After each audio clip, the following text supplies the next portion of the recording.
Moi, j'en reviens aux statistiques, notamment de décès. J'invite toutes les personnes qui sont abonnées au Dauphiné Libéré à ouvrir le carnet tous les jours. Et là, vous constaterez que les décès inférieurs à 70 ans, c'est une hécatombe.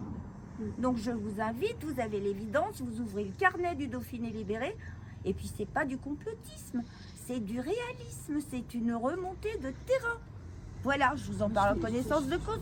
Je suis correspondante locale du Dauphiné Libéré, donc de par le fait, je suis abonnée et je regarde. Voilà, donc je vous invite, néanmoins je voulais vous parler de 2 victimes qui sont ici. La maman d'Alexandre Goudard qui a déjà pris la parole plusieurs fois, donc qui est épuisée, donc décédée à l'âge de 23 ans. Alexandre Goudard. Et 5 heures après sa sortie de l'hôpital, il est décédé. Donc nous avons On dit aussi qu'il avait rien. Karine qui est trop fatiguée pour parler. Donc elles sont là, elles sont présentes, mais elles sont épuisées. Donc elles s'excusent de ne pas venir parler aux médias, mais elle les remercie. Voilà. Oui, moi je tenais à parler de mon expérience. Donc samedi dernier, j'ai discuté avec un médecin généraliste qui était sur Grenoble.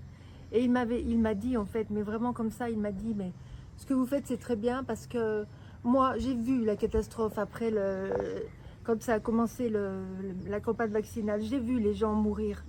Et ce qui m'a sidéré, c'est que mes collègues ne voyaient pas le lien entre les deux. Ils disaient, mais oh, mais c'est une coïncidence, qu'est-ce qui se passe? Ils avaient l'air étonnés. Alors que pour lui, c'était une évidence.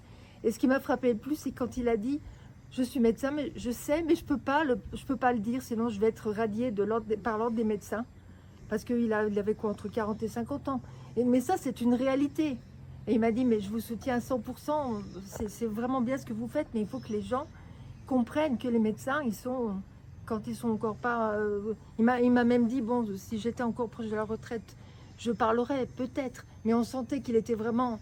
Il avait peur, quoi. Il ne pouvait pas parler. Il était complètement censuré. Et c'est la réalité. Donc il faut vraiment prendre ça en compte. Il y a des médecins qui le savent. Nous, tous les samedis, on est au bord du lac avec les affiches. On discute avec des gens. On a à chaque fois des témoignages de personnes qui sont malades suite à ces injections. C'est la réalité. On n'est pas des complotistes. C'est la réalité, c'est tout. On est des réalistes. Les autres sont des comploteurs. Voilà. Tous ceux qui nous traitent de complotistes sont des comploteurs. Et c'est eux qui ont la responsabilité de ce qui se passe. Voilà. De toute façon, tout a été orchestré par la coercition. La coercition sans arrêt. Donc la punition. Si tu n'es pas gentil, si tu ne te fais pas vacciner, tu n'auras droit à rien. Pour un virus qui vous attaquait quand vous étiez debout et non pas assis. Enfin, je ne sais pas. Voilà, tout a été aberrant depuis le début. Donc il y a un moment donné où il faut se poser les bonnes questions. Ouais. Donc j'invite les gens qui écoutent et qui ne font pas partie des collectifs et qui sont curieux, qui écoutent, à réfléchir. Réfléchissez. Réfléchissez. Pourquoi vous avez signé des autorisations de sortie de chez vous? Trouvez pas ça abject, aberrant? Posez-vous les bonnes questions. Pourquoi vous mettiez un masque quand vous étiez tout seul dans votre voiture? Faut réfléchir. Donc posez-vous des questions. C'est tout. Nous, on s'en est posé, on s'est bougé. On essaye d'aider les victimes. Maintenant, on n'est pas des complotistes, on est des humains. Voilà.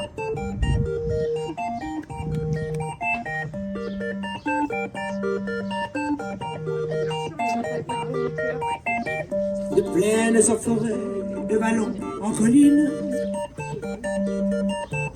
du printemps qui va naître à tes mortes saisons, de ce que j'ai vécu à ce que j'imagine, je n'en finirai pas d'écrire ta chanson, ma France. Au grand soleil d'été qui courbe la Provence, des genêts de Bretagne aux bruyères d'Ardèche, quelque chose dans l'air a cette transparence et ce goût du bonheur qui rend ma lèvre sèche.